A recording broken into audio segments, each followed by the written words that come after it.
not just for exam going student, but a woman also asks, doctor, can I have a normal labor? Will I have a normal vaginal delivery?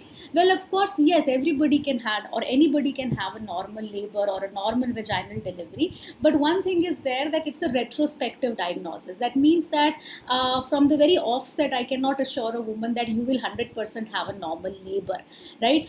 Once she does go through labor and once she delivers, then I can fairly say that, okay, you had a normal labor or you had a normal vaginal delivery. So what exactly is a normal labor is something as God intended it to be, right? Our nature intended it to be. That is, a normal labor is supposed to be spontaneous in onset, right? So it starts on its own, no induction is done, right? So if any labor is induced, right, if any labor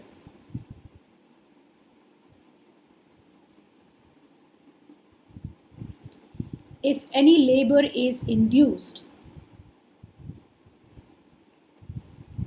then it does not qualify as normal labor, then it is not normal labor. Normal labor is something which begins at term. And what is the definition of term? Term is anything between 37 to 40 weeks, right? 37 to 40 weeks is term. Anything that is less than 37 weeks will fall under preterm labor, and that is not normal labor, right? Anything that is beyond 42 weeks, okay, anything that is beyond 42 weeks is what we call as post-term labor, right? Post-term labor. So term is anything that is between 37 to 42 weeks, right? And when we calculate the EDD, when we calculate the expected date of delivery, that expected date of delivery falls exactly on the 40 weeks completed, right? Now, a normal labor is something that progresses without undue prolongation or assistance. So, a normal labor is something which does not need any help from outside to progress. So, if you are giving oxytocin or drugs to augment uterine contractions, then it is not qualifying the definition of normal labor. Hello, Tahira, welcome. So, it progresses without undue prolongation or assistance, right? The other definition is that eventually, in the end, there has to be a healthy mother and a healthy baby, and that is what the goal of entire labor is, right? At the end of it all, there has to be a healthy mother and healthy baby. So if a woman is in labor, right, everything going on fine, and then suddenly after delivery she starts bleeding a lot, now that's a complication that has happened. So it's not now normal labor, it's not normal labor anymore. If she has a delivery, everything is going fine, but the baby comes out limp and not crying, right, then it's not a healthy baby anymore, so it's not a normal labor, right? So normal labor has to fulfill all of these criteria, and that is why it is a retrospective diagnosis. And the scientific term for normal labor is what we call as eutosia. U means normal and tosia is for labor, right? Now, moving on ahead, let's see how the body prepares for labor, right? So there is a state of uterine quiescence throughout the 9 months of pregnancy, right? So entire 9 months of pregnancy, all throughout pregnancy, what happens is that as you can see here in the figure on the inset here, this is a small uterus with a small baby inside. Now as the pregnancy is going to advance, right, the uterus is going to go much bigger in size, right? There is going to be this uterine muscle is going to grow, right? So there is going to be the hyperplasia of the muscle, there is going to be hypertrophy of the muscle, there is going to be stretching of the muscle fibers. So a lot of activity is going on inside the uterus, the baby is growing inside, distending the uterine cavity. Now in the face of all these activity, the uterus is maintaining all silence, it is silent, right? So that is called as uterine quiescence or silence, right? So uterus is maintaining this quiescent state, and the pregnancy hormones, they are responsible for this, right? So the uterine quiescence is maintained because of hormones like progesterone, right? Because of hormones like HCG that are coming from the placenta. These hormones are coming from the placenta and they are helping maintain the uterine quiescence, right? So in the face of all of this activity, the uterus doesn't start contracting on its own until there is some complication, right? So normally the uterus stays quiet. And you can see here that the cervix, this is the cervix that is going to hold shut and tight, right? The cervix is composed of only 10% muscle. Only 10% muscle is there in the cervix. The rest is all elastic tissue. The rest is all elastic or connective tissue, right? So this connective tissue, because of the fact that it's connective tissue, it holds the cervix closed and tight, right? So that is the job. So the uterus is accommodating the baby and the cervix is keeping closed, right? So this is what is going on all throughout pregnancy, right? Then there will be certain changes that happen just before labor. Now the uterus and the body has to gear up for the actual process of labor, and that is what happens as a part of preparation of labor in the last few weeks of pregnancy.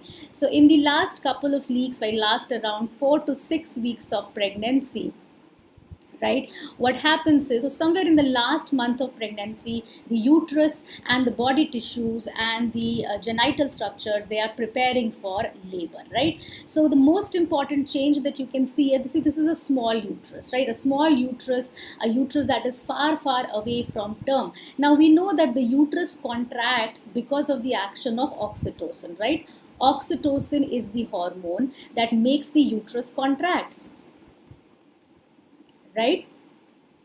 And this oxytocin is released from the maternal pituitary gland, maternal posterior pituitary, right? So it's not like this oxytocin is not present in the mother. Otherwise, in my body right now, oxytocin is present. In your body right now, oxytocin is present. Even in pregnant women, for that matter, oxytocin is present, right? But this oxytocin doesn't really act on this preterm uterus. Why? Because the receptors for oxytocin, they're very scattered. There are very few, right? So there are few receptors for oxytocin, right? Now the body knows that at the time of labor, the uterus will need to contract. So what happens at term, right? Just in the last part of pregnancy, these oxytocin receptors, a number of them appear. So a lot of oxytocin receptors appear. Now when the oxytocin secretion from maternal pituitary is going to increase at the expected time of labor, that oxytocin will be able to act, right, on the uterine muscle, right, and will make the uterus contracts because it will act on the uterine musculature, right? Now the other important aspect here to remember is there are many muscle fibers, right? This is all myometrium, right? This is all myometrium in muscle. There are individual muscle fibers, right? Now each individual muscle fibers has its own oxytocin receptors, but the fact is that when the uterus is going to contract, it should contract in a very specific manner, like it should contract from top to down, right? So the top of the uterus has to contract down and to push the baby down, right? So it is a very coordinated muscular action. All the uterine muscles should start acting in a coordinated manner, right? So to facilitate that coordination, you see, the communication of impulses between the individual muscle fibers needs to happen at a very fast rate, right? So what happens is, if there are different myometrial fibrils like this, right, what happens in between these two myometrial fibrils is gap junctions are created. Gap junctions are created so that electrical impulses signaling the transmission of contractions, that happens at a very fast rate and it is coordinated. So all muscle fibers, they act in a coordinated manner, right? So if this coordination is going to be lost, the action of the uterine contractions is not going to be adequate, right? So this is all that happens during the preparation of labor. It is understandable that the oxytocin receptors increase in the last part of pregnancy. Myometrial gap junctions also increase in the last part of pregnancy, right? Then very importantly, there's a formation of the lower uterine segment. Now you must have read this lower uterine segment if you're reading your textbooks, and it will come as a reference so many places when you start reading obstetrics, right? So what is this lower uterine segment, friends? What is this lower uterine segment? So if you look here, this part here, This part here, when the uterus is very small, right, this part is the isthmus, right? This isthmus is a very small part, which is the part in the uterus, between the uterus, the body of the uterus and the cervix. There is this part which is isthmus, which is an area which lies between the anatomical and the histological internal os. Okay, anatomical and the histological internal os. So in the non-pregnant state, or very early on in pregnancy, this is hardly in anything in length. This is just about 2.5 millimeter. It's very small, right? But in the later part of pregnancy, near term, what is going to happen? You can see the baby's head, it has to accommodate in the lower part of the uterus, right? And it is the upper part which is going to contract eventually, right? So there is a clear distinction that occurs between the upper segment. It is the upper segment that is going to contract, and it is the lower segment, this is the lower segment, that is going to undergo receptive relaxation. Now, so it's not hard to imagine that if the uterus starts to contract from all sides, from all directions, right, like this, then the baby is going to be stuffed inside. It's not going to come out. So for it to come out, this polarity of contractions, right? So the contractions have to travel from top to bottom, right? And the lower segment has to undergo receptive relaxation. This will undergo receptive relaxation to receive the baby, to let the baby pass, right? So this is what happens, and the lower uterine segment forms, right? So this is all the lower uterine segment. Stretching of the isthmus, it forms this lower uterine segment. So they ask you this question in exam, that from where does this lower uterine segment form? This lower uterine segment at term forms from the isthmus. Okay, it forms from the isthmus, and at term this lower uterine segment measures about 5 centimeter. Okay, it's about 5 centimeters. So from being 2.5 mm only, it becomes 5 centimeter. It becomes huge, larger, right? Now the other thing that happens is prostaglandins are released in the cervix. Now these prostaglandins, very important point. Again, in the preparation of labor, what happens is that these membranes that are surrounding, right? This is the amnion, right? That is covering the amnion that is lining here. Okay, inside the amnion is the amniotic fluid. So these fetal membranes, especially the amnion, that releases prostaglandins into the cervix, right? So amnion also releases prostaglandins. The decidua, surrounding decidua, also releases prostaglandins, right? So these prostaglandins are released into the cervix, and as you know that prostaglandins are inflammatory agents, right? So they digest the connective tissue of the cervix. Now the cervix all throughout the pregnancy was tight. Now the cervix, in anticipation, now what is the anticipation for the cervix? That it needs to dilate and open up, right? So a tight cervix, all connective tissue cervix will not be able to dilate, right? So these prostaglandins, they help in what we call as ripening of the cervix, right? There is ripening of the cervix that happens, right? So the cervix becomes ripe, it becomes soft, it becomes dilatable, right, because of the release of prostaglandins, right? And these prostaglandins, how they cause ripening in the biochemical sense, what is happening inside the cervix? The water content of the cervix is getting increased, right? The water content increases, that is why it becomes softer. The collagen breakdown happens, right? The collagen breakdown occurs in the connective tissue of the cervix, making the cervix ripe or soft and dilatable. Now the cervix is also ready to dilate, right, in the actual stage of labor. So all this preparation for labor goes around in the last 4 to 6 weeks of pregnancy, right? Moving on further, what happens in the actual labor? What happens during the actual labor, that is during the stages of labor, right? So when the labor starts with the onset of uterine contractions, right? So contractions begin first, and once the contraction starts, that is the true labor pains begin, or the contractions are starting, what happens is that with the contractions, the cervix dilates, right? So cervix starts to dilate also, and then eventually from being closed the cervix has to fully dilate, right? So full dilatation of cervix, question, what is full dilatation of cervix? About 10 centimeter dilatation is what is full dilatation of cervix. So stage 1 is from the onset of true labor pains or contractions to full cervical dilatation. Then comes the stage 2 of labor. Stage 2 of labor mein what will happen is that the baby's head is going to descend down and actual expulsion of the fetus is going to take place. So from full dilatation to the actual delivery of the baby or expulsion of the fetus is what is stage 2 of labor. Then after that, once the baby is out, what is left to deliver is the placenta. So the delivery of the placenta is what we call as stage 3 of labor. And finally, the stage 4 of labor is the 1 hour period of observation in which we ensure that the woman is okay, the baby is okay, the baby is breastfeeding, the woman is not bleeding too much. So we ensure that everything is okay with the mother and the baby. That 1 hour period of observation during which she can have postpartum hemorrhage, during which the baby could be having problem with breastfeeding. So many complications can be identified in the 1 hour period of observation, right? So that is what is the stage 4 of labor that we clinically see, right?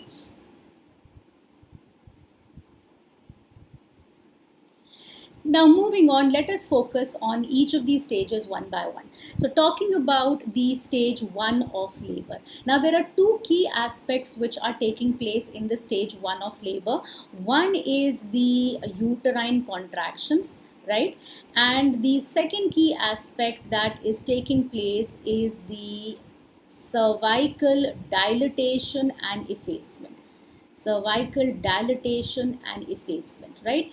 Now the uterine contractions, right, which are coming from here right at the top, maintaining the polarity like I described, these uterine contractions are not only pushing the baby down, they are also helping in cervical dilatation and effacement, right? So the most important factor which promotes cervical dilatation and effacement is actually uterine contractions, right? So they help in cervical dilatation and effacement. These uterine contractions, they will also push the baby down eventually, right?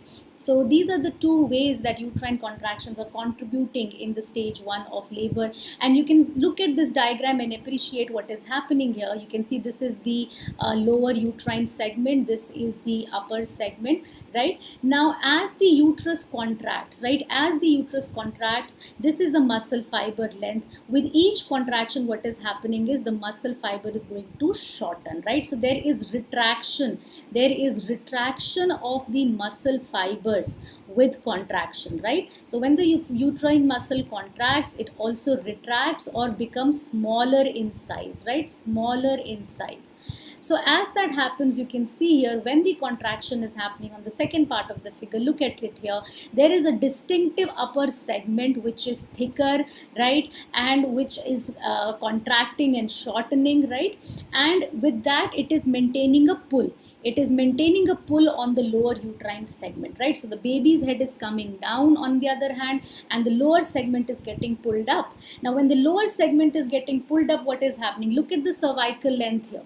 This is the cervical length, the closed cervical length, and look at the cervical length here. So the cervical length has decreased. So where has all that cervical length gone? The cervix gets incorporated into the lower uterine segment. So as the labor progresses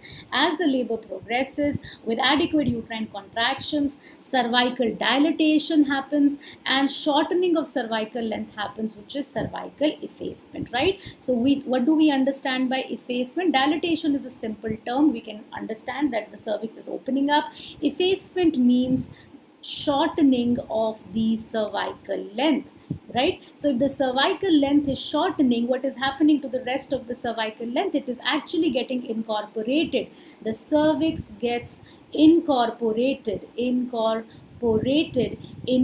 the lower uterine segment, right? So the lower uterine segment, which was initially this big, about 5 centimeter at the end of term, during labor the lower uterine segments becomes even bigger. So during labor, the length of the uterine segment right, measures about 10 centimeters, right? So this is a direct question again, one liner that they have asked in the exams as well, right? So understanding this concept is also important as to what happens with effacement, that is shortening of cervical length. And why does that happen? Because the cervix get incorporated into the lower uterine segment. Okay, now talking about dilatation and effacement. So just important points to remember here about dilatation and effacement is, look at this here. This is a multiparous and this is a primigravida woman, right? And both of them are in labor. So you can see in primigravidas that the cervical length is long and the os is closed. The os is closed, right? So first what happens in primigravida? In primigravida, you can see here that first effacement happens, right? First effacement occurs and then dilatation occurs. First effacement and then dilatation occurs, right? So this is a closed cervix, right, like this. And then this cervix, this is cervix, closed cervix. This is the lower uterine segment. My arms are the lower uterine segment.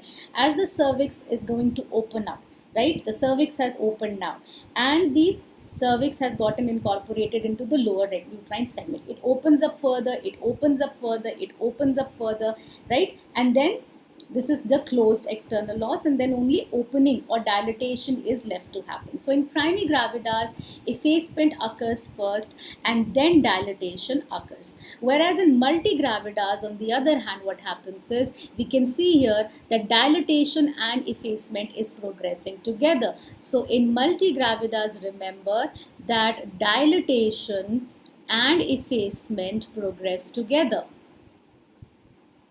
right? So you must have noticed, that in primigravidas they take longer to dilate or to reach the second stage of labor. They take longer because first effacement will happen, then dilatation will happen. And for multigravidas, the labor is comparatively shorter, right? Because of this reason, that dilatation and effacement progress together.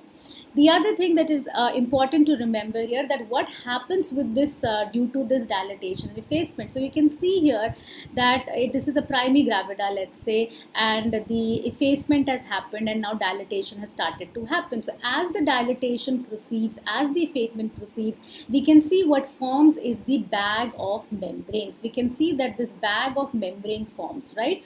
So this bag of membranes is also very protective, first of all, right? These are membranes, right? And therefore they are protective. They do not allow the ascending infection to go up, right? So they are protective in function, right? The other thing that these bag of membranes does is they act like a wedge, okay? They act like a wedge and they also help to dilate the cervix, right? They all act like a wedge and help to dilate the cervix, right? So as labor progresses, as cervical dilatation and effacement progresses, we will find a bag of membranes bulging out. And when we do a pervaginal examination, if we do a pervaginal examination, we can see how much length of cervix is remaining. We can measure how much the cervix is dilated, and we can palpate this bag of membranes as well. All right. So these are the clinical identification points of the fact that a woman has indeed gone into labor in a nutshell. So cervical dilatation and effacement leads to two things. One thing is leads to show. Now when the cervix is closed, here, right, there is a mucus plug. Okay, this mucus plug is because of the cervical gland secretions, right? Now when the cervix dilates, this mucus plug is released, right? This mucus plug is released, and along with it, comes some blood. So blood mixed mucus plug is released, and that is called as show. So sometimes women in labor, they will complain of uterine contractions, they will complain of pain, they will complain of some bloody vaginal discharge. What is that? That is called as show. And there will be formation of bag of membranes eventually, like I explained. All right. Now let's talk about certain key aspects of uterine contractions. I've already explained them to you, so we can just go through the important points which are worth remembering for the exams. So the pacemaker of the uterine contraction is the cornu. So where does the wave of contraction begin from? The wave of contraction begins from this end, from the cornu, right? From the cornu, right? Like this. So the right cornu is more predominant than the left. So this wave of contraction begins, merges in the center here, right? And then the contraction comes, wave of contraction comes down. So there is fundal predominance. Fundal predominance of contractions. This wave of depolarization travels at a very fast rate of 2 centimeter per second and depolarizes the whole uterus in just about a time matter of 15 seconds. And very importantly, very important characteristics of these uterine contractions is they are regular pattern, increasing in intensity and duration. This is very important to remember. So a woman can have pain for many reasons. Okay, a woman can have abdominal pain for many reasons, but if it is because of labor, if it is because of uterine contractions, the contractions, they come at regular intervals. So she could be having a contraction wave or a wave of pain that she feels every 15 minutes or every 20 minutes initially, right? And then initially she has mild pains. Initially the pains are lasting for 10 to 15 seconds only, but as it progresses, right, as it progresses, they start coming at less frequent intervals, right? More frequent intervals. So now she's getting contraction every 10 minutes, every 3 minutes, and intensity of contractions also increases. The duration of contractions becomes now, initially the contraction was for 10-15 seconds, now it is for 30 seconds, 35 seconds. So that happens progressively as labor progresses over a period of time. And they ask you direct questions on the intensity of uterine contractions as well. Now normally throughout pregnancy, it's not like the uterus is not having any contractions at all. Maybe some very slight uterine contractions, some activity in the uterine myometrium is there, but that is inconsequential because the pressure generated, say whenever the uterus is going to forcefully contract, pressure is going to be generated inside the uterine cavity. Now, if I were to put a pressure catheter inside and measure the intensity of contractions, I would get the intensity, I could be measuring the intensity in millimeters of Hg. So, throughout pregnancy, the woman has very faint or contractions which are like one happens today, then the other happens many hours later. So, widely spaced, some very brief contractions, those are called as Braxton Hicks contraction, but they are harmless. They do not even bother the woman. They are not even felt by the woman, right? Because the intensity is very less, right? So they are not even felt by the woman, not even perceived by the woman, right? But they become palpable. They become palpable once they reach a 10 mmHg intensity. So during the last week of pregnancy, maybe she could if you put a hand on the woman's abdomen, you might be able to palpate those contractions, but they're extremely mild, right? And they are widely spaced in time, so they do nothing. But it is when the contractions cross a certain threshold of 15 mmHg that the contractions start becoming painful and capable of causing cervical dilatation. So it is the intensity of uterine contractions that increases during the actual onset of labor. So they start becoming painful. Very important direct question asked: when do the contractions become painful? When do they become capable of causing cervical dilatation? When a threshold of 15 mmHg is crossed. Before that, these inconsequential Braxton Hicks, they are not able to cause any pain, and they are not even able to cause any cervical dilatation. All right. Now, as the labor progresses, there will be mild contractions first, then moderate contractions. Now, moderate contractions are something when the pressure generated is about 40 mmHg, right? And in the first stage of labor, right, obviously in the beginning of the first stage of labor, the contractions are mild, so it is somewhere, the intensity is somewhere about 25 mmHg, and as the first stage is completing, right, the intensity is about 50 mmHg. But in the second and third stage of labor, when the actual pushing of the baby and the actual delivery of the placenta is going to take place, that is when the entire strength and force of uterine contractions is needed. So it is in the second and third stage when the intensity of contractions is maximum, that is about 100 to 120 mm of Hg. So direct questions on the intensity have been asked in the exams as well, right? So you remember these important points about uterine contractions. Okay. Now, moving ahead further, the woman's perception of labor pains. Okay, so when a woman is in labor, she complains of pain abdomen, right? So if you've seen a laboring woman, she has a hand on her abdomen like this, and you ask her, where is your pain? She will say, it is everywhere, all over the abdomen, right? So the pain is all over the abdomen, right? This pain is going down in between the thighs into the groins there, right? So this pain that the woman feels is because of uterine contractions, right? So in the early labor, you see, I'm saying that why? Because see, all over the uterus there is peritoneal covering, right? It is this peritoneal covering which is innervated richly with nerve fibers, right?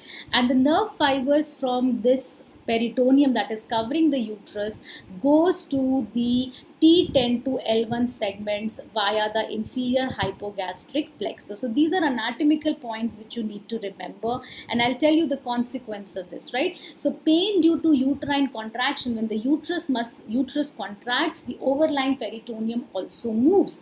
Now the overlying peritoneum transmits its nerve fibers via the inferior hypogastric plexus to the T10 and L1 segments, right? And that is why the pain due to uterine contraction question is referred all over the abdomen, over these dermatomes, right? So all over the abdomen, right? If you've seen a woman in advanced labor, you look at the woman a couple of hours later, she's holding her back like this, right? So she's having back pain.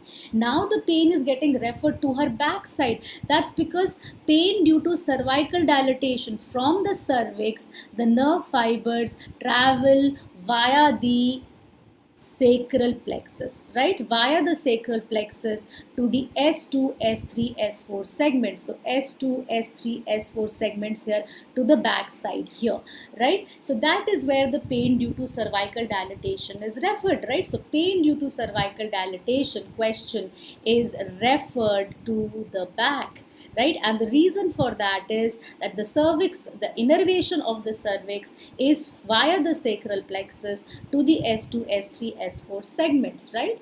Now, as the head is going to come down and put pressure on the lower birth canal here, the lower birth canal the pain from the lower birth canal, this part of the vagina, right, travels via the pudendal nerve, right? So that is also important. This is again referred to the back, right? The nerve root value of pudendal nerve is also S2, S3, S4, right? So pain from the lower birth canal is also referred to the back, right?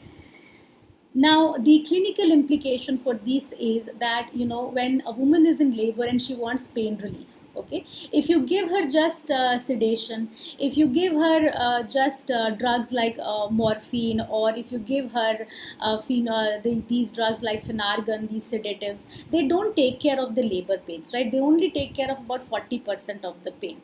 But if you really want to give effective pain relief, then the best method is to give an epidural analgesia, right? You give an epidural analgesia these days. It is very famous, especially in the private setups where women can afford good health care, right? And they can afford to pay the anesthetist. What happens is that the anesthetist, he inserts a needle into the epidural space and puts in the local anesthetics there inside the epidural space, and it keeps on going as an infusion, right? So all these nerve fibers, T10, L1, S2, S3, all these nerve fibers are taken care of, right? So the level of the block, the question that they ask, what is the level of the block for labor analgesia? The level of the block, my friends, for labor analgesia is T10 level, right? So that at least the block should come till T10 level, then only she will be relieved of all the labor pain. So epidural analgesia is a very good analgesia because it blocks all the pain fibers T10 to down below, right? So epidural is the best form of analgesia there, right? Now moving on further, let's have a look at this case scenario. Now, there's a 25-year-old low-risk primigravida who comes to the emergency department with complaint of pain all over abdomen. Right now, you want to ensure whether she is in true labor or not. So, we've had the conceptual understanding of what happens during labor. How do you establish that she is in true labor or not?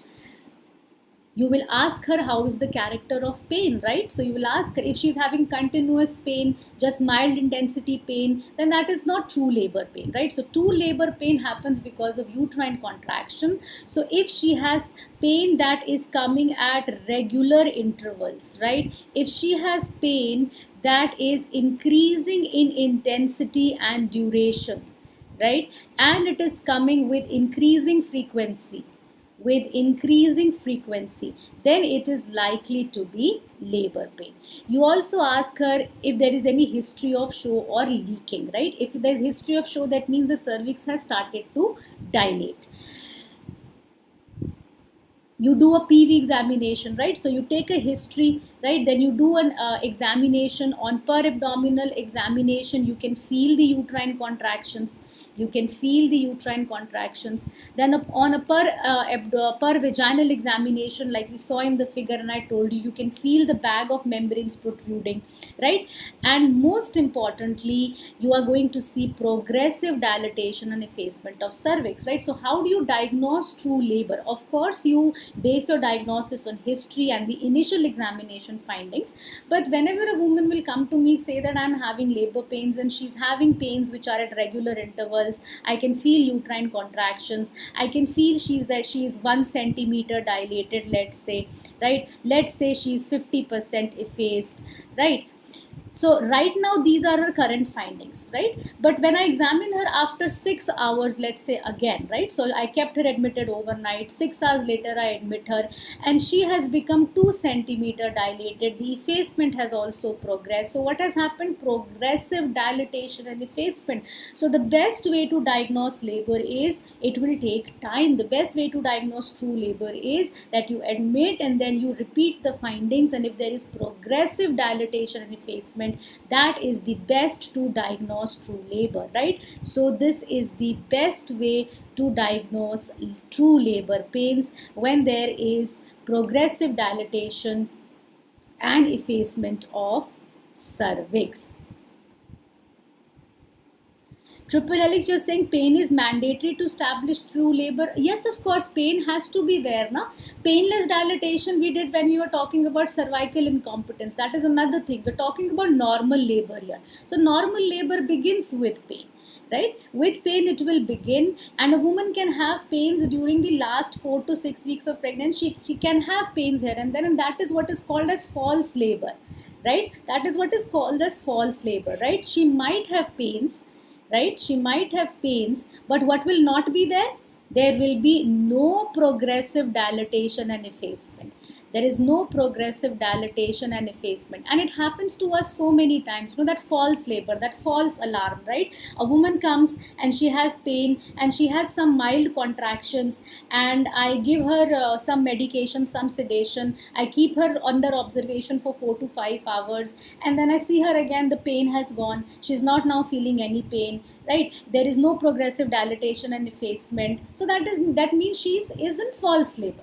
Right? So the diagnosis of labor the diagnosis of true labor has to be made in over a period of time, right? So after a period of observation, if you see progressive dilatation and effacement, then that is the best way to diagnose true labor.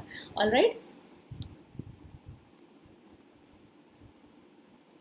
Now moving on further. Very, very important again, true labor pains are not relieved by the usual enema or sedatives that are given, like I told you, right? So if I give sedatives and the pain gets relieved, that means she is not in true labor, right? So true labor pains are not relieved by enema and sedatives.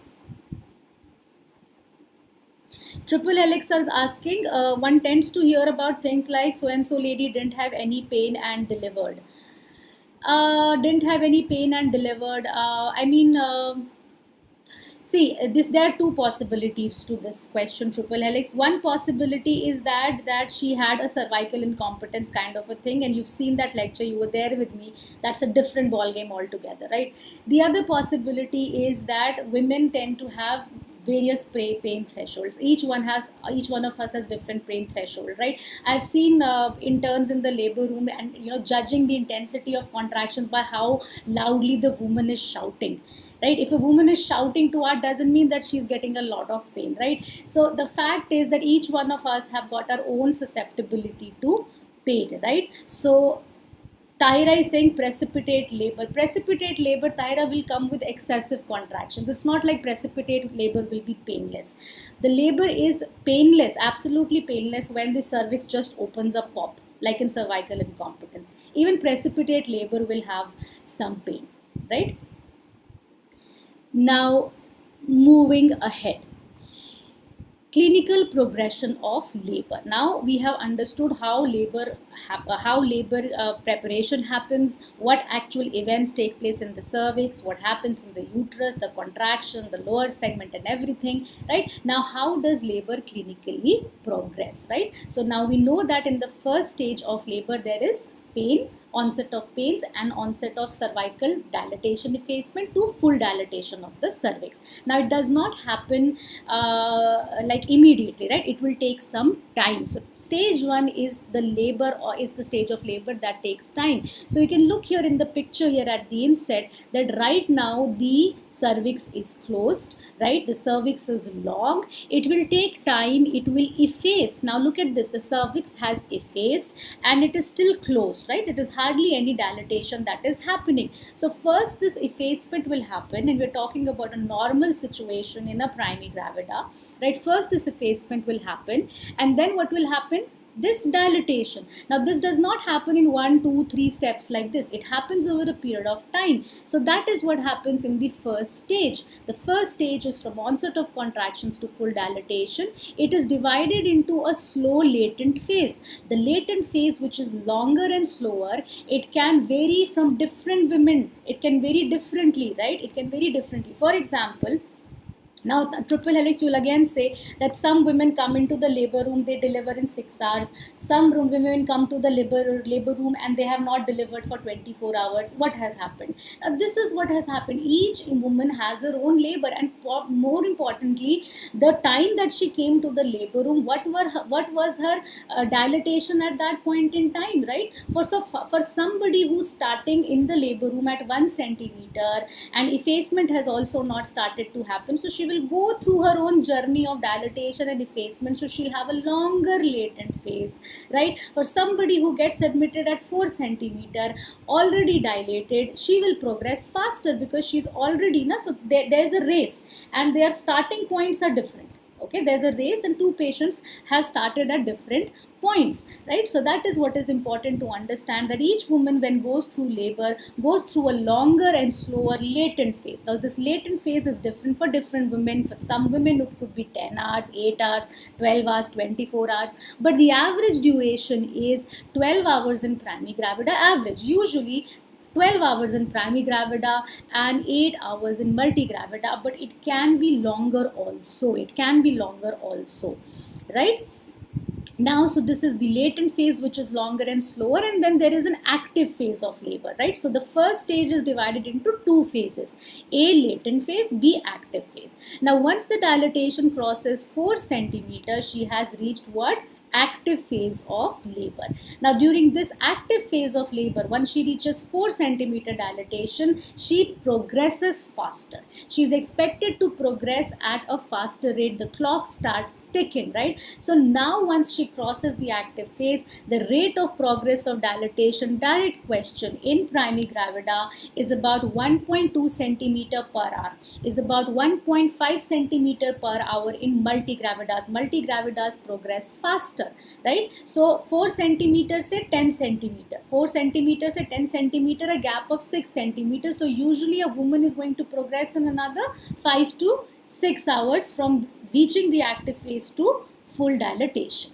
Getting my point? So imagine here, right? So imagine here and visualize, try to visualize here that first the dilatation and effacement has to progress. It's a slow process there. That is the latent phase.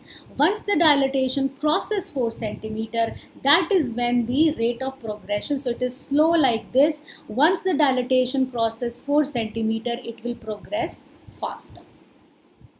And then once full dilatation has been achieved, what is left for the baby's head to come down and the baby's delivery to take place. This is what is the second stage of labor, from full dilatation to delivery of the baby. Now most of the descent, what is descent? Descent is when the baby's head comes down. So most of the descent occurs during this second stage of labor. And in the second stage of labor, of course, it is the uterine contractions which are pushing the baby down.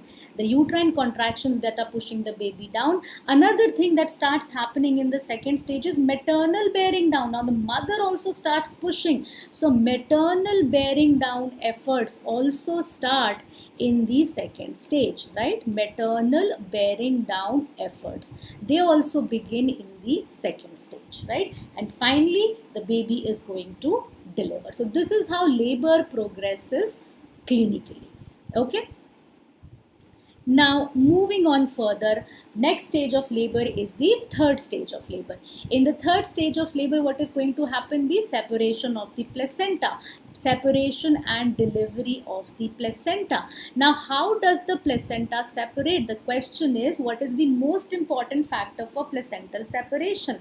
Now look at this figure here, the first figure here. The baby is out and the placenta is attached, right? The cord is also there, must be. The baby is out, the placenta is still attached, and this is the uterus, right? This is the uterus, this is the surface where the placenta is attached, right? Now after delivery, what will happen? It's not like the uterus's job is over, the contractions job is over. I told you that both in the second stage and in the third stage, the uterine contractions continue with the same intensity. So the contractions continue, the uterus is further contracting, so there is decrease in the size of the uterus, that decompression, right? There is decrease in this surface area here, there's decrease in the area of attachment to the uterus, of the area of attachment of the placenta. So if this is the uterine cavity and this is where the placenta is attaching, there the uterus is contracting and it shears off the placenta, right? So placenta is like sheared off from the attachment, and that is what happens. And the most important factor for placental separation then is what? Uterine contraction. So the uterine contractions have to continue. If the uterus is not contracting after delivery of the baby, then placenta separation is going to be a problem, right? So placental separation will not probably happen. And moreover, uterine contractions are equally important because they are going to push the placenta out, separate the placenta, push the placenta out, and then it is the uterine contractions only that are going to stop the bleeding after delivery, right? So we did atonic PPH, remember, and why we said that atonicity lead to bleeding? Because the uterus has to contract back, right? So uterine contractions are the most important factor for placental separation. And what is the plane of placental separation? The plane, this is also a question that they ask in exam. The plane of placental separation is the middle layer of the decidua, right? So that is the decidua spinosum. Decidua spinosum, also called as decidua spongiosa, right? So the plane of separation is this middle layer of the decidua. So some decidua, that is the decidua basalis, remains behind. A part of the decidua is shed off with the placenta, right? Part of the decidua is shed off with the placenta.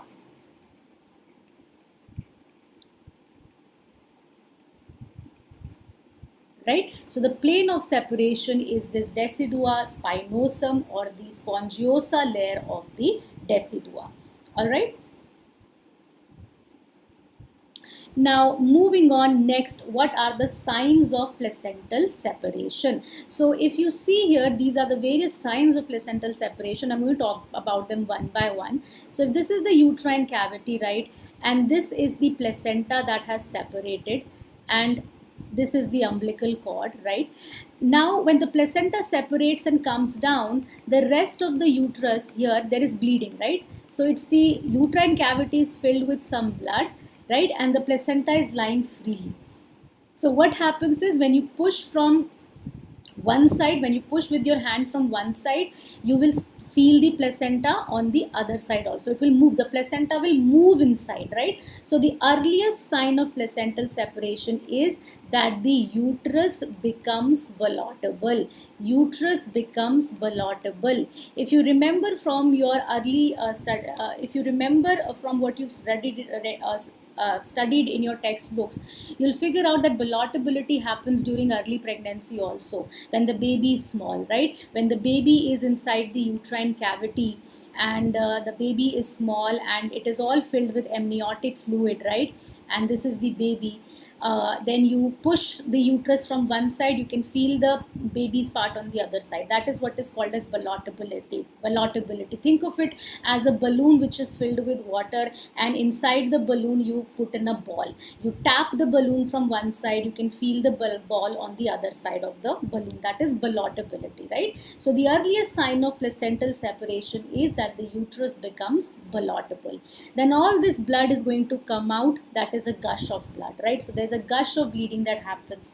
The uterus also becomes globular in shape, round like in shape, right? Now what can happen is that if the woman is lying down, all right, so this is the pubic symphysis and this is the uterus, this is the lower segment, all right, and this is where the placenta is now, and this is the umbilical cord. So the uterus is here and the placenta has come down into the lower uterine segment. This can cause a suprapubic bulge, a bulge just here, right? So this is the umbilicus, this is the pubic symphysis. So here there can be a bulge felt because of this placenta lying in the lower uterine segment. So sometimes there can be a suprapubic bulge also.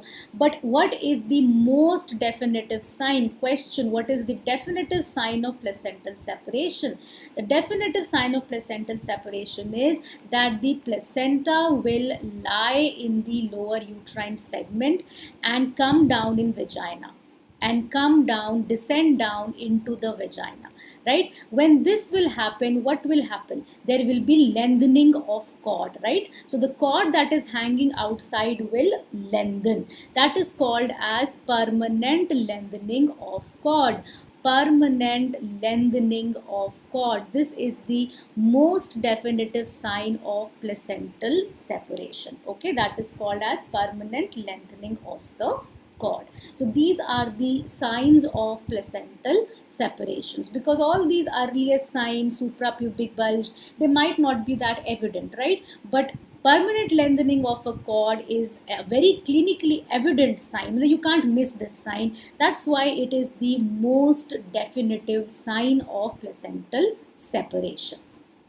Okay, now what are the ways? What are the various ways of placental separation? What are the various methods of placental separation? There are two main methods of placental separation. One is on the left side that I'm showing is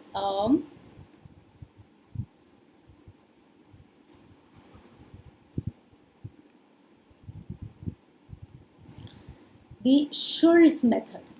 The Schulz method of placental separation, the one that is shown on the left, and we have the Matthew Duncan method, which is shown on the right here, right?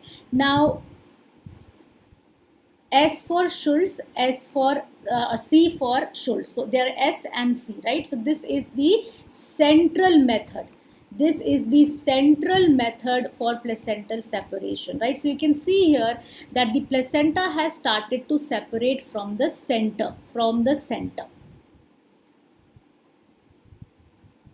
right? The placenta has started to separate from the center, and that leads to this collection of blood behind the placenta that is called as a retroplacental hematoma. Behind the placenta, so retroplacental collection of blood, so hematoma. So there's a retroplacental collection of hematoma when the central method happens, and this is called as the Schultz method. You can remember C here and central here, right? And also this is the most common method. 80% of the times it is the central method of placental separation that operates, and you can see here all the blood is collected behind, so the visible blood loss, there is no gush of blood happening here. So that is why I said gush of blood is not a very definitive sign, because here the visible blood loss is very less. It is very less. It is hardly there, right? So there is no gush of blood happening in this separation method. And you can see here that as the placenta is coming out, this side of the placenta, that is the shiny side of the placenta, S for shiny. The fetal side of the placenta is all shiny because it is covered with membranes, right? So the shiny side or the fetal side of the placenta, comes out, right? Comes out first. That is what happens in the Schultz method of placental separation. And on the contrary, we have the Matthew-Duncan method of placental separation, right? M for Matthew, M for marginal. So this is marginal method of placental separation. The separation starts to take place from the margins here. Therefore, there is this gush of blood. So visible bleeding is more here. Visible bleeding or gush of blood here is more as compared to the central method, right? And the other important thing here is that when the placenta is coming out from separating by the Matthew-Duncan method, it is this side of the placenta. Like look at this. This is the placenta. If you can have a look at my hand, this is the placenta, this is the cord, right? This is attached like this. It starts to separate from the margins, right? So from the margins, it starts to separate. It turns on itself, and it is the dirty side. This inside side, right, the dirty side, the maternal side, which comes out first, right? So when there is Matthew-Duncan method, D for Duncan, D for dirty side. So the dirty side or the maternal side. Why is it dirty maternal side? Because the maternal side is covered with the decidua. Part of the decidua also comes out with the placenta. So the dirty side or the maternal side of the placenta comes out first. Alright, so this is some very basic difference between the two methods of placental separation. Most commonly it is the central or the Schultz method of placental separation that happens. Okay. Now with this we have finished off with the basic understanding of how women's body or uterus prepares for labor, how the cervix prepares for labor, what are the changes that happen during the last part of pregnancy, what happens in the actual stages of labor, and we've covered the basic understanding of the clinical stages of labor. Let's see some of the questions, and you'll get an idea of what kind of questions are asked in exams, right? So let's say have a look at this question and let's answer these questions now. So all of the following are included in the first stage of labor except effacement of cervix, dilatation of cervix, crowning of the fetal head, or descent of the fetal head. All of the following are included in the first stage of labor except. And I expect you to answer this question because I expect you that if you are preparing for your PG, you have at least read the chapter on labor to begin with, right? So effacement of cervix, dilatation, crowning, or descent. Effacement occurs in the first stage of labor. First stage of labor is from full dilatation, from onset of contractions to full dilatation. So yes, effacement is also happening, dilatation is also happening, some descent is also happening. Descent, I told you, majorly occurs in the second stage, but some descent is also happening in the first stage, right? But crowning of the fetal head is not happening in the first stage of labor.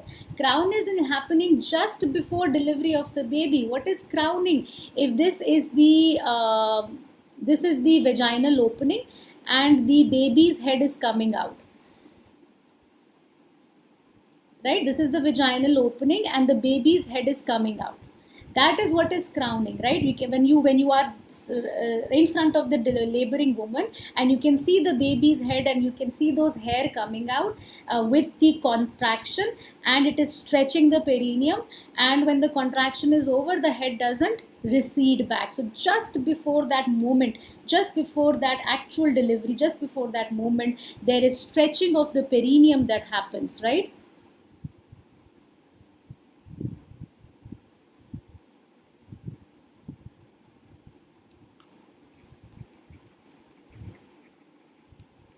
Stretching of perineum with the fetal head, that happens, that is called as crowning, and this is happening in the second stage of labor. Very good, Venkat, you're rightly saying that episiotomy, if you want to give an incision on the perineum to help facilitate the delivery of the head, that is called as episiotomy, and that is also given with crowning, right? So you can remember these very basic information and facts from just the fact that you're roaming around in the labor room. You've seen that and you can answer this question, right?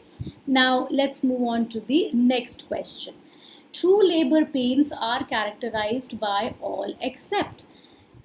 True labor pains are characterized by all except regular uterine contractions with increasing intensity, formation of bag of membranes, progressive dilatation of the cervix, or show.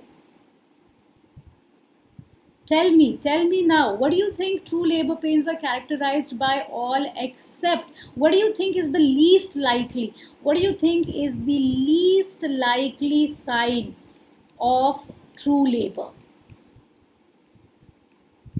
Least likely sign of true labor, triple helix, least likely sign of true labor. If a woman is in true labor, she will get irregular uterine contractions with increasing intensity. True? Yes. As she is going to get regular uterine contractions, the cervix will start to dilate, right? So progressive dilatation of cervix, yes. As the cervix will start to dilate, the bag of membrane is going to protrude out. So formation of bag of membranes, yes. So among all of these, the least likely sign of true labor is going to be show, right? So show, some women can have a thin blood stained vaginal discharge. She might have just this cervix might have just opened up a bit, dilated, the show has been expelled, but yet she has not gone into true labor. That's what the important point to remember here is. Sometimes in multigravidas what will happen is that this os is going to be maybe slightly loose and open, right? So show can happen even without true labor. Show show does happen in true labor also, but show is the least likely sign suggestive of true labor. These A, B, C, they are better signs of diagnosing true labor. Venkat rightly said that all are correct. Yes, show will also happen. Show can also happen in true labor, and show can also happen without true labor, right? So that is why I went ahead and talked about the physiology first to explain to you why everything happens in a sequence, right? So the show is what? Show is just discharge of that plug, right? What is show? This was closed, there was a mucus plug, and that mucus plug came out. Okay, let's say the cervix was slightly dilated, just let's say one finger loose, right? And the mucus plug came out, right? But after that, contractions didn't begin. After that, progressive dilatation didn't happen. After that, formation of bag of membranes didn't happen. Then it does not characterize true labor pains, right? So show is the least likely of things that signifies true labor, right? So Venkat, do you get it now? If a question like this is asked, right, then A, B, C are signs of true labor, and show is the least likely sign here. Among these, least likely sign among these options. Okay, right? Sometimes a woman might pass show, and if you start thinking that that is true labor, if show is there and contractions are not there, is it true labor? Show present but no contractions, will you call it true labor?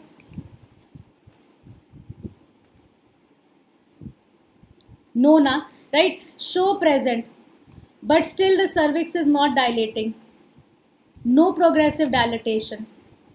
Will you call it true labor? No, right? So show is among these options, show is the least likely sign of true labor. So that is why just remembering 1 2 3 4 points is good. You should remember the points, but also you should remember the logic behind those points, and that will help you attempt such clinical questions. And whenever questions like this is tricky, this is now tricking you, right? So this is a trick question. Moving on to the next question, very direct question here now. During active labor, the average rate of cervical dilatation per hour in a primi gravida is? During active labor, the average rate of cervical dilatation in a primi gravida per hour is, in a primi gravida, is 1.2 centimeters, right? So 1.2 centimeters per hour in a primi gravida. Very good, Taira and Triple Helix and Venkat, all three of you got it right. And 1.5 centimeters per hours in, multigravida is the average rate of cervical dilatation. So let's move on here. The bag of membrane usually ruptures. I have not told you this answer, so if anybody wants to attempt, can attempt. Otherwise, I'll give you the answer here. The bag of membranes usually ruptures before full dilatation, after full dilatation of the cervix, once the active phase is crossed, with excessive show. If anybody wants to take a guess, can take the guess. Venkat, I'll come to that statement by you later. Yes, very good, Tahira. You've answered correctly. The bag of membranes usually ruptures after full dilatation of cervix. After full dilatation of cervix. If no problem exists, usually in spontaneous labor, the bag of membranes, see, there's a logic behind it. I'll tell you. This is the cervix which is dilating, all right? This is the bag of membranes, right? This is the bag of membranes. Now, this bag of membranes right now is supported by what? The cervix, the dilating cervix. When the cervix fully dilates, when the cervix is fully dilated now, there is no cervix here inside the vagina, fully dilated cervix, the bag of membranes is all down, it is all unsupported now. And the baby's head is pushing down, right? Baby's head is pushing down. So that is when the bag of membrane ruptures, after full dilatation of the cervix. So that is what they're asking. The bag of membrane usually ruptures after full dilatation of cervix, right? Now, coming to the statement by Venkat. Venkat, you want to ask me minimum according to WHO is 1 centimeter per hour. That is also true statement. If we use the partogram, then the partogram says that the dilatation in the partogram is at the rate of 1 centimeter per hour, and this is the alert line. The alert line is at the rate of 1 centimeter per hour. All right, this I will again discuss as and when I'm discussing the partogram with you guys. But the important thing to note here is that they are asking you the minimum. Sorry, they are asking you the average rate of dilatation. So average rate of dilatation, when they ask, that is the 1.2 and 1.5 centimeters per hour. This is according to WHO partogram. They say that the alert line is at 1 centimeter per hour, right? Any dilatation which is like this, going to the left of the alert line, that means it is progressing at a rate which is more than 1 centimeter per hour. So as long as we remain to the left of the alert line, we are expecting that hamara dilatation is progressing at least more than 1 centimeter per hour. So that is a different implication. That is a partogram, all right? But if they ask you what is the average rate of dilatation, all right, then it is 1.2 centimeter per hour and 1.5 centimeter per hour in multigravidas. Most of the times the dilatation is going to be more than this 1 centimeter per hour, okay? Now moving on to the next question. All are true about the propagation of uterine contractions except the pacemaker is at the cornu, the intensity of propagation is greatest at the cervix, the speed of wave of dopolarization is about 2 centimeter per second, the contraction spreads from the cornu to the cervix. Now, even if you don't know the answer, eliminate one by one. The pacemaker is at the cornu, yes or no? Yes, I told you pacemaker is at the cornu. The contraction spreads from the cornu, then comes to the fundus, and then to the cervix. So this is also true. Yes. The speed of wave of depolarization is about 2 centimeter per second. Even if you've forgotten that speed, maybe in the exam, let's say I don't know for sure about this option C. The intensity of propagation is greatest at the cervix. No, I told you there is fundal predominance, right? The baby has to put, the contraction has to come from top to bottom, right? So fundal predominance is there. Didn't we talk about that? Fundal predominance. So the intensity of propagation is greatest at the fundus, not at the cervix. So this is the false statement, right? And the speed of wave of depolarization is about 2 centimeters per second. That is true. Venkat, it is 2 centimeters per second. That is what I'm saying. Sometimes you can get confused whether it is 2 centimeter, 3 centimeter, and it's okay to forget numbers. In the long run, we can forget numbers. That's okay. But if that is why I said, let's say, supposing I don't remember the speed. What is the speed? So then look at the next option, option B. Right? Intensity of propagation is not greatest at the cervix. It is greatest at the fundus, right? Because the fundus has to contract hard and push down the baby, right? So it is greatest at the fundus, right? So that ways you can answer this question correctly, even if you don't remember what is the speed of wave of depolarization. Okay. Now let's look at the next question here. These questions, even if you find them difficult, just don't get hassled, or even if you've not read them, because the concept I have provided you, right? So that is this is my idea here, this concepts and question series, that the concept is there with you. You just want to think in that direction, right? So labor pains, I've talked to you about it, right? So there is a 35-year-old woman who presents to the labor room at term. She is getting moderate intensity contractions every 2 to 3 minutes. On arrival, the woman is in a lot of pain and she is requesting pain relief immediately, right? She is requesting pain relief immediately. Like all women, they come in labor room, they're like, give me something. Her cervix is 5 centimeter dilated. What is the most appropriate method for pain relief for this woman? I am morphine, pudendal nerve block, paracervical block, epidural block, all are methods of pain relief in labor, right? You can give intramuscular morphine, we can give Phenargan also, right? That sedative injections. Pudendal nerve block can also be given, paracervical can also be given, but what is the most effective method? Very good, all of you, it is epidural block. That is the best. That is the best method, right? Absolutely, one can have a painless labor with epidural block, and the level of this block, remember, level of this block for analgesia in labor is T10. All right, is T10. Now I have another question. I'll add another question to it. Let's say this woman who was in labor, she has epidural analgesia ongoing, right? And for some reason she has to be taken up for cesarean section. All right, now what do? Can I take her in the same epidural analgesia? Can I take her for cesarean section in the same epidural analgesia?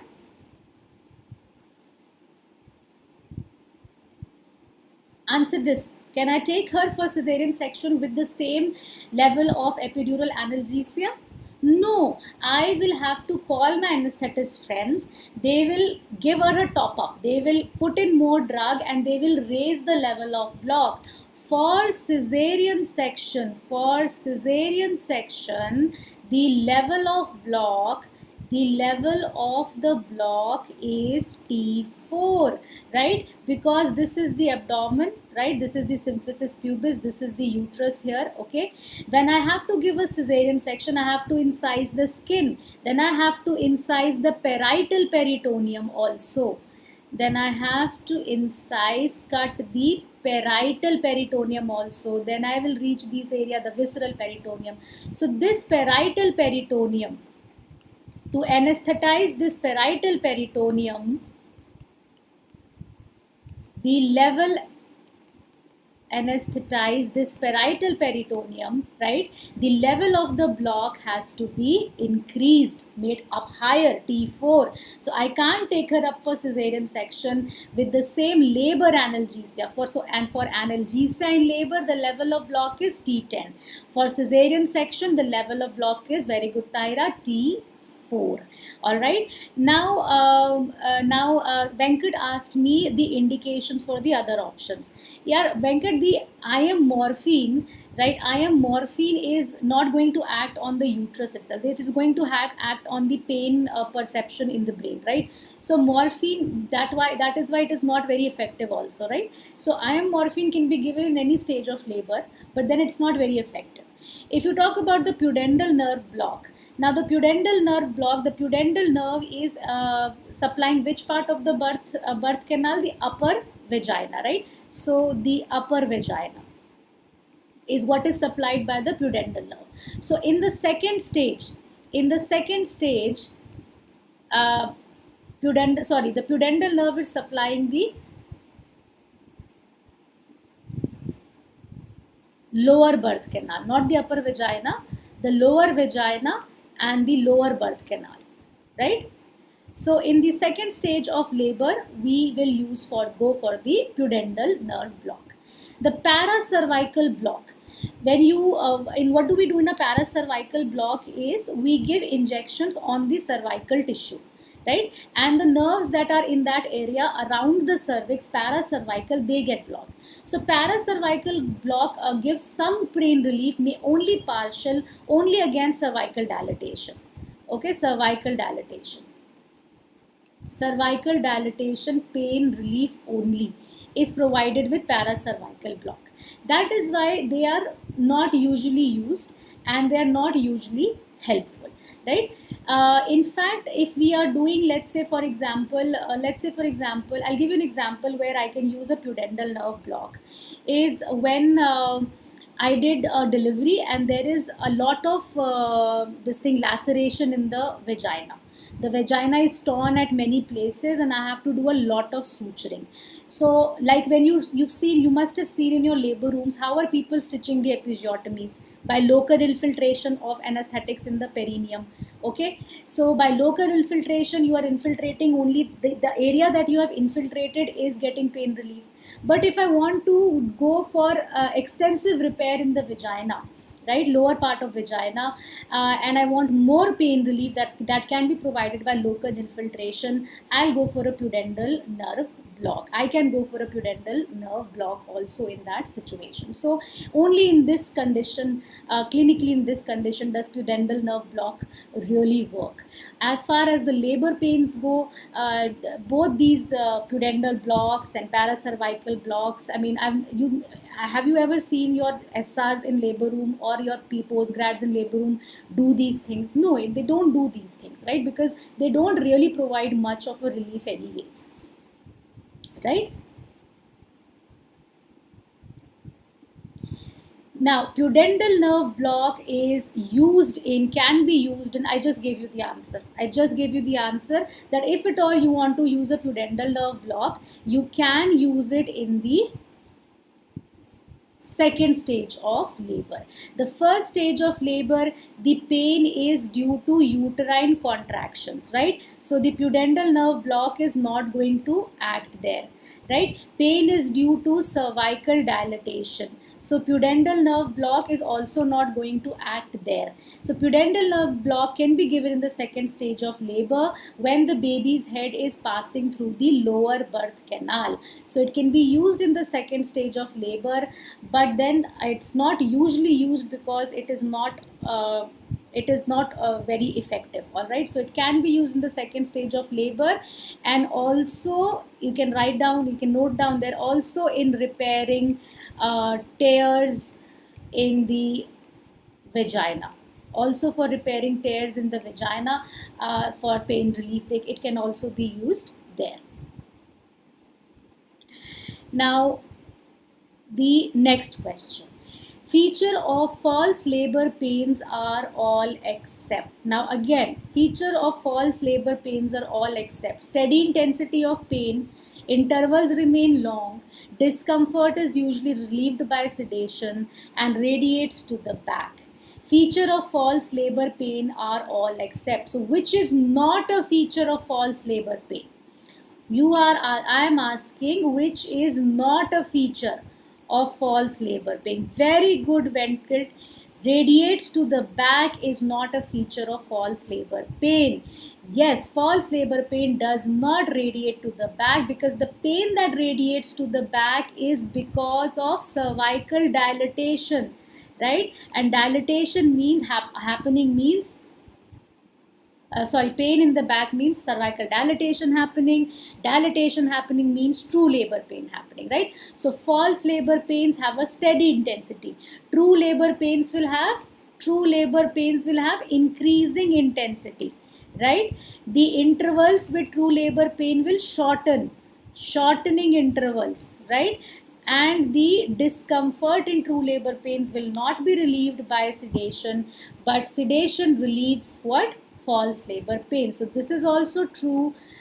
And discomfort relieved by sedation is also true, and radiating to the back is false, right? So false labor pains, they generally are all over the abdomen, but they don't radiate to the backside. All right. So yes, friends, so this is about a basic understanding of the concept of labor. All right, and this has been my time. I will wrap up now. If there are any questions, you can chat with me here.